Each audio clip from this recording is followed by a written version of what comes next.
नमस्कार, आप देख रहे हैं एमपी तक। आपके साथ मैं हूं अमित तिवारी। बात करेंगे एक बड़े खुलासे की जो मध्य प्रदेश में हुआ एक रिपोर्ट के आने के बाद, और उस खुलासे के बाद होने लगा है सियासी घमासान तेज। कांग्रेस और बीजेपी आ चुके हैं आमने सामने। क्या है वो घोटाला, आपको बता दें। कैग आप लोग जानते होंगे, सीएजी एक बार मैं आपको बता दूं, comptroller and auditor general of India, जो केंद्र सरकार समेत प्रदेश सरकार के अकाउंट का आकलन करने वाली संस्था है।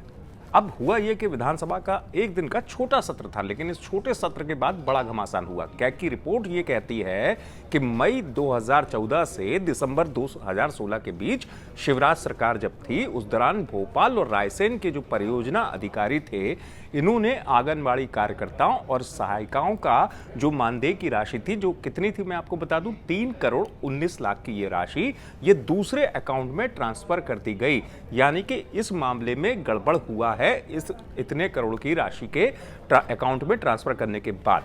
तो ये तो हो गया पूरा मामला जो मैंने आपको बताया।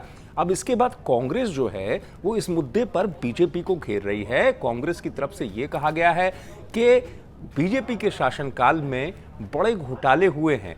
आंगनबाड़ी कार्यकर्ताओं के मानदेय जैसी राशि को भी छोड़ा नहीं गया, उनके इस राशि पर भी घोटाला कर दिया गया, दूसरों के अकाउंट में राशि को भेज दिया गया।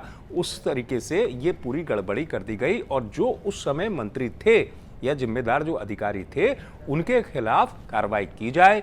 उनके खिलाफ कांग्रेस जो है अब आक्रामक होने लगी है। लेकिन घोटाला प्रदेश में ये बड़े तौर पर निकलकर सामने आ गया, और वो भी उपचुनाव से पहले। हालांकि बीजेपी की तरफ से जो मंत्री है विश्वास सारंग, वो सामने आए, उन्होंने इस बात को कहा है कि इस पूरे मामले की जांच कराई जाएगी।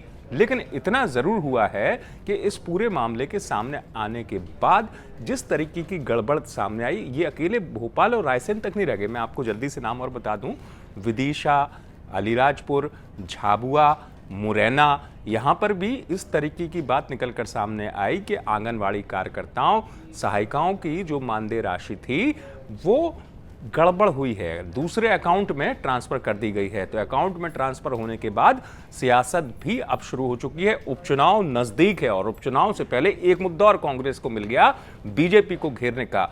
खुलासा जो कुछ होगा वो तो बाद में और सामने पता चलेगा, लेकिन इस खुलासे के बाद आमने सामने आए बीजेपी और घमासान हो गया तेज।